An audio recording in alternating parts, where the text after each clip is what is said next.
Hello, and welcome to Under 1000. My name's Thomas Flower, and each episode I'll read you a piece of flash fiction. All of the stories are 1000 words or less. Today, I'll be reading Lifeblood. Please be aware that this episode contains discussion of blood and internal organs. If that's likely to upset you or anyone that you're listening with, then you might want to skip this one.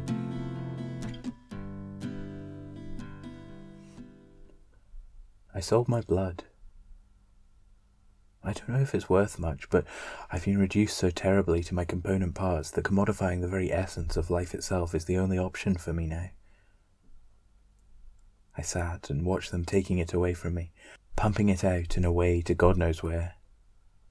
Tomorrow the payment should come through. I hope it's enough. There was no work.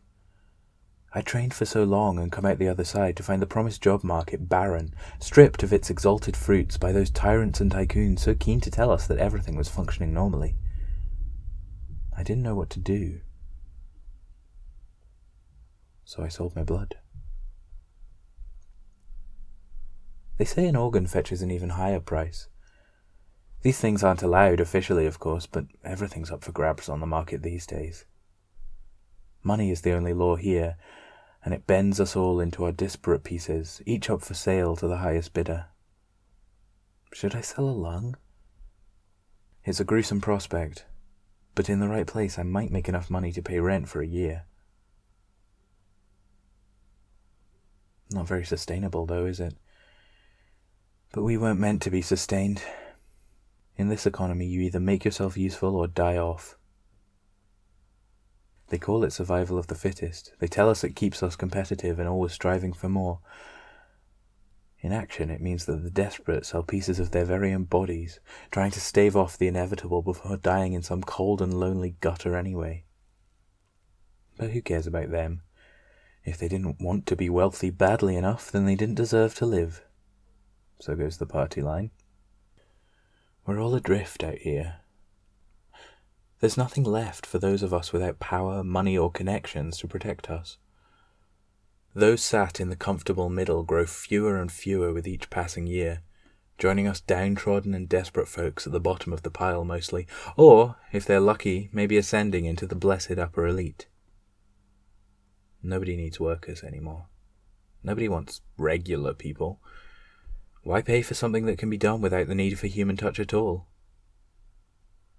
But flesh and blood still fetch a price. For now. Anyway, I'll be fine for the next month at least. Rent is paid, I have some small amount of food. I'll survive, get by. I can't hope for much more, really. Hope is a luxury none of us can afford. Not that we don't have dreams and aspirations. There's so much we want and need, but to truly deeply hope for something, to believe it might ever become a tangible reality, seems like sheer decadence or lunatic ravings to most. They say that a revolution is coming. They've been saying it for years. I remember when the whispers first started spreading, that something big was in the works, a change you could smell on the air. Now the air reeks of pollution, and the whispers have grown to loud yet futile screams. Everybody seems to think that rising up and taking our fair share is the only way forward, but who wants to be the one to throw themselves against the army of drones and robotic soldiers the wealthy have at their easy disposal? For now, we continue to suffer in silence and live, rather than sound the death knell for ourselves. Perhaps when things get worse, it really will happen. When death is so commonplace that the bodies line the streets without anyone being surprised anymore, maybe then they'll grab the pitchforks and head for the mansions. Maybe then it will be too late already. A malnourished, exhausted rabble army, marching only on its desire for change. Who can say? The future is a mystery to us all, and tomorrow hardly seems promised anymore.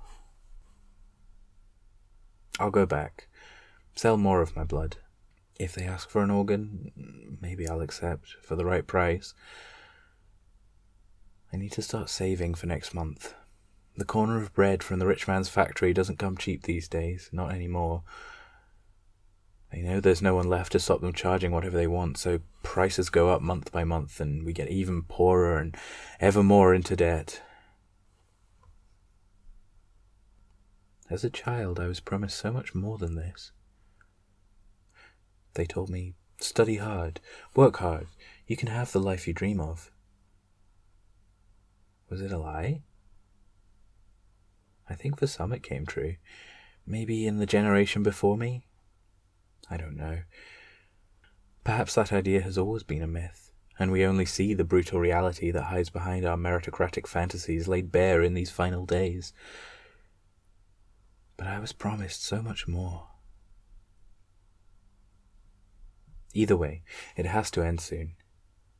Maybe only for us, not for them. I don't know. Or maybe only for them, not for us. I can only dream, but this way of living can't hold us both for much longer. Sooner or later, enough of us are going to slide, or be pushed, off the mortal coil that we as a group will cease to exist. What might the rich do when they're the only ones left, I wonder? Will standards change, so that now the millionaires beg for scraps in the streets while the rich are still lord it over them? It seems everybody wants to feel superior in one way or another. Whatever happens, it'll be over for me at least. I'm not keen to die, but hardly keen to live either, at least with the kind of life stretching before me. I'll keep selling myself away, away and away and away, till there's none of me left. Maybe then I can know peace at last, once the last drop has been taken.